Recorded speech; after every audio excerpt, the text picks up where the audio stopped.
چلا رہے ہیں اپنی حکومت جو ہے نا. ارے بھائی آپ دیکھیے بشنوئی رہتا ہے آپ سابرمتی جیل میں, اور وہاں مرکزی وزارت داخلہ نے واضح طور پر کہا ہے کہ بشنوئی کو دوسرے جیلوں میں منتقل نہیں کیا جا سکتا. کیوں کہ نہیں کیا جا سکتا؟ مہاراشٹر میں اس کے خلاف کیسز چل رہے ہیں تو اسے مہاراشٹر منتقل کیا جانا چاہیے. بالکل جی نا, بالکل. کیوں وہاں پہ کیوں رکھا گیا گجرات میں؟ یہ بہت بڑا سوال ہے. اور وہ بھی مرکزی وزارت کس طرح اس طرح کی مداخلت کر سکتی ہے؟ بالکل جو ہے نا, وہ تو معمولی جو ہے نا کرمنل ہے, اس کے خلاف جو ہے نا آپ اس قسم کے بیانات دے رہے ہیں, تو اندازہ لگائیے کہ آپ کہیں سرپرستی تو نہیں کر رہے ہیں اس کی جو ہے نا. یہ سوالات پیدا ہو رہے ہیں. بالکل یہ ڈاؤٹ پیدا ہوتا ہے نا وہاں پہ. جی جی, تو خود کینیڈین پولیس, کینیڈین حکومت نے بھی ہمارے وزیر داخلہ پر شبہات کا اظہار کیا ہے. جی ہاں, اور ان کو کینیڈین حکومت بولی کہ آپ پرووائڈ کریے, آپ جو ہے نا ہم برابر ایکسٹریٹ کریں گے جو ہیں, آپ نامہ تو ان کے دیجیے برابر سے جانا. جی جی. اور یہ لوگ کہتے ہیں کہ نہیں یہ ہماری ایجنسی کا ہاتھ نہیں ہے وہاں پہ, نجر کے قتل کا جو معاملہ چلا ہے وہاں پہ جانا.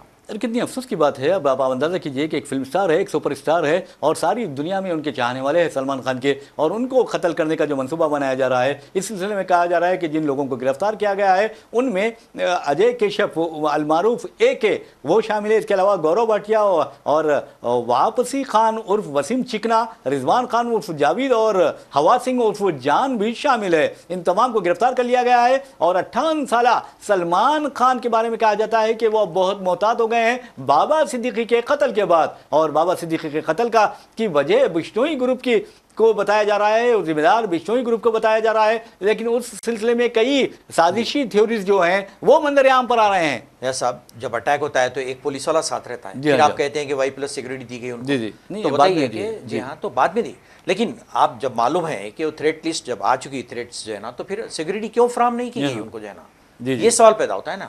جی جی, شکر ہے کہ ان کے بیٹے بچ گئے, وہ بھی لسٹ میں تھے, ہٹ لسٹ. جی ہاں جی, بہرحال اللہ جسے رکھے اسے کون چکے. دنیا کی کوئی طاقت آپ کو قتل نہیں کر سکتی اگر اللہ تعالیٰ آپ کو عمر دینا چاہے, اور اللہ تعالیٰ اگر آپ کو موت دینا چاہے تو دنیا کی کوئی طاقت آپ کو بچا نہیں سکتی. تو بہرحال ناظرین, ایک اور خبر کی جانب چلتے ہیں. لیکن تعصب, جانبداری اور امتیازی سلوک کی بدترین مثالیں ہندوستان میں فی الوقت دیکھنے میں آ رہی ہے. اور آپ اندازہ کر سکتے ہیں کہ اگر کسی اقلیتی کمیونٹی کے سے تعلق رکھنے والے کے گھر جلائے جاتے ہیں, ان کے دکانات جلائے جاتے ہیں, ان کے مکانات جلائے جاتے ہیں, ان کے شو رومز جلائے جاتے ہیں, ان کے کاروباری اداروں کو لوٹا جاتا ہے, اور پھر ان پر حملے کیے جاتے ہیں, ان کا قتل کیا جاتا ہے اور انہیں زخمی کیا جاتا ہے, تو مجرمین کو گرفتار کرنا حکومت کا فرض بنتا ہے اور پولیس کا فرض بنتا ہے. لیکن افسوس کی بات یہ ہے کہ اتر پردیش کا ایک ٹاؤن ہے بہرائچ, اور بہرائچ آپ کو بتا دوں کہ اس کی سرحد نیپال سے متصل ہے. تو آپ اندازہ لگائیے کہ اس علاقے میں ایک اکثریتی طبقے کا نوجوان ایک گھر پر چڑھ جاتا ہے دشمی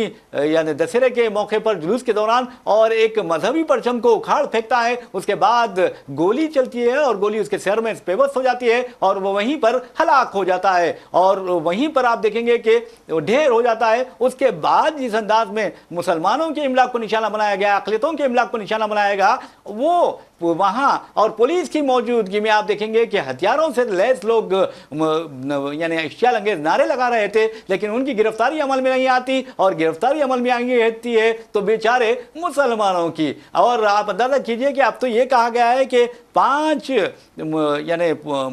یعنی اقلیتی طبقے سے تعلق رکھنے والے افراد کو گرفتار کیا گیا, جس میں ایک باپ اور 2 بیٹے بھی شامل ہیں. اور یہ بھی کہا گیا ہے کہ دیگر 2 نوجوانوں کو بھی پولیس نے اپنی حراست میں لے لیا ہے. اور آپ کو بتا دوں کہ عبدالحمید یہ باپ ہیں, اور ان کے 2 بیٹے ہیں سرفراز اور فہیم, ان کی بہن ہے رخسار نے کہا ہے کہ آج 4 بجے تقریباً ان کے والد کو, ان کے 2 بھائیوں کو گرفتار کیا گیا. اس سے پہلے ان کے شوہر کو اور ان کے بہن بھائی کو بھی گرفتار کیا گیا تھا, اور انہوں نے یہ کہا کہ مجھے خدشہ ہے کہ اب تک ان کا پتہ نہیں چل سکا, ہو سکتا ہے کہ ان کا انکاؤنٹر کر دیا گیا ہے. جبکہ آپ دیکھیں گے کہ قتل میرا ہو رہا ہے, میری دکانیں لوٹی جا رہی ہیں, میرے مکانات لوٹے جا رہے ہیں, مجھ پر ظلم کیا جا رہا ہے, اور مجرمین کو گرفتار کرنے کے بجائے آپ دیکھیں گے کہ اقلیتی طبقات کے لوگوں کو گرفتار کیا جا رہا ہے. یہ انصاف نہیں بلکہ انصاف کی دھجیاں اڑائی جا رہی ہے, یہ قانون کی دھجیاں اڑائی جا رہی ہے. تو ایسے میں آپ کو بتا دوں کہ محمد فہیم اور محمد سرفراز زخمی بتائے جاتے ہیں پولیس انکاؤنٹر میں.